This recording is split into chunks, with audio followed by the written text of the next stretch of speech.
سحری کے وقت ہمیں کیا کرنا چاہیے، کیا پڑھنا چاہیے، اور افطار کے وقت ہمیں کون سی دعائیں پڑھنا چاہیے؟ میرے عزیز بھائیوں، میری بہنوں، سحری کا وقت بہت قیمتی وقت ہوتا ہے۔ سحری کے وقت آپ توبہ استغفار اللہ سے خوب کریں۔ استغفر اللہ ربی من کل ذنب واتوب الیہ، استغفر اللہ ربی من کل ذنب واتوب الیہ۔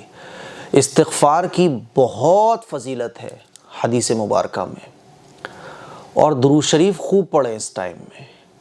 رسول اللہ صلی اللہ علیہ وسلم کا مبارک ارشاد ہے کہ ایک مرتبہ جو شخص درود شریف پڑھتا ہے تو اللہ تعالیٰ اس پر 10 رحمتیں نازل فرماتا ہے، 10 مشکلیں اس کی دور کر دی جاتی ہیں، 10 جنت میں اونچے مقام اس کو دے دیے جاتے ہیں، اور 10 نیکیاں اس کے نام اعمال میں لکھی جاتی ہیں، 10 گناہ اس کے مٹا دیے جاتے ہیں۔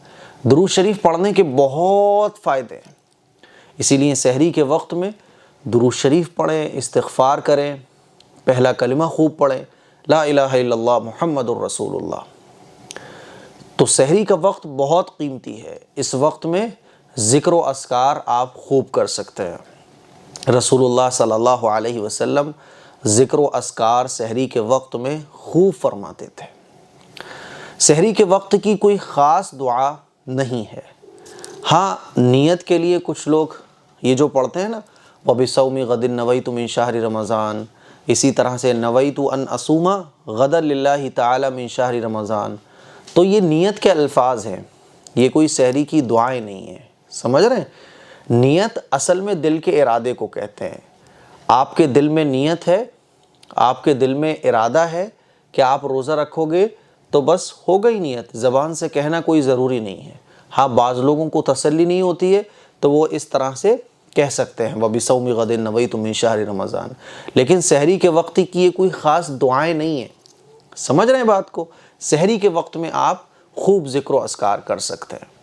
اب آئیے افطار کے وقت ہمیں کیا پڑھنا چاہیے؟ سب سے پہلی بات تو یہ کہ افطار کے وقت ہمیں اللہ سے خوب دعا کرنا چاہیے، کیونکہ افطار کے وقت کی جو دعا ہوتی ہے نا وہ اللہ تعالیٰ قبول فرماتا ہے۔ حدیث سے بھی پتہ چلتا ہے، حضور کا ارشاد ہے کہ افطار کے وقت روزے دار کی دعا اللہ ضرور قبول فرماتا ہے۔ ویسے تو بہت ساری دعائیں ہیں افطار کی، لیکن میں آپ لوگوں کی آسانی کے لیے 2 دعائیں بتا رہا ہوں، اس کو آپ لوگ یاد کر لیں۔ ایک دعا تو بہت زیادہ مشہور ہے، اللہم انی لک صمت وبک آمنت وعلیک توکلت وعلی رزقک افطرت۔ یہ دعا آپ پڑھ سکتے ہیں، جائز ہے، لیکن یہ دعا حدیث سے ثابت نہیں ہے۔ حدیث سے جو دعا ثابت ہے وہ کون سی ہے؟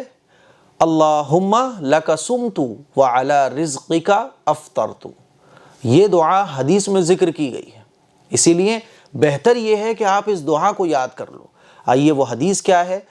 حضرت معاذ رضی اللہ تعالیٰ عنہ سے روایت ہے کہ رسول اللہ صلی اللہ علیہ وسلم جب روزہ افطار کرنے لگتے تو یہ دعا پڑھتے۔ کون سی دعا؟ اسکرین پر آپ دیکھ سکتے ہیں، اللہم لک صمت وعلی رزقک افطرت۔ اے اللہ، میں نے تیری رضا کے لیے روزہ رکھا اور تیرے دیے ہوئے رزق سے روزہ افطار کیا۔ تو اس دعا کو ہمیں پڑھنا ہے افطار جب ہم شروع کریں تب، ٹھیک ہے؟ اور جب افطار ہم کر چکیں اس وقت ہم کون سی دعا پڑھیں؟ حضرت ابن عمر رضی اللہ تعالی عنہما فرماتے ہیں کہ نبی کریم صلی اللہ علیہ وسلم جب افطاری تناول فرما لیتے تو یہ دعا پڑھتے، جب حضور افطاری کر لیتے تھے تو یہ دعا پڑھا کرتے تھے۔ کون سی دعا؟ اسکرین پر آپ دیکھ سکتے ہیں، ذہب الظمأ وابتلت العروق وثبت الاجر انشاء اللہ۔ اس دعا کا ترجمہ ہے، پیاس بجھ گئی اور رگیں تر ہو گئیں اور اللہ کے حکم سے اجر ثابت ہو گیا۔ تو یہ افطار کرنے کے بعد ہمیں پڑھنا ہے، جب ہم افطار کر چکے اب اس دعا کو آپ پڑھیے گا۔ میرے عزیز بھائیوں، یہ دعائیں ہیں جو رسول اللہ صلی اللہ علیہ وسلم سے ثابت ہیں، اسی لیے ان دعاؤں کو ہم لوگ یاد کر لیں۔ اس کے علاوہ اور بھی دعائیں ہیں، اگر آپ یاد کرنا چاہیں تو یہ بھی دعا آپ لوگ یاد کر سکتے ہیں۔ افطار سے پہلے آپ اس کی خوب کثرت کر سکتے ہیں، یا واسع الفضل اغفر لی، یا واسع الفضل اغفر لی، یا واسع الفضل اغفر لی۔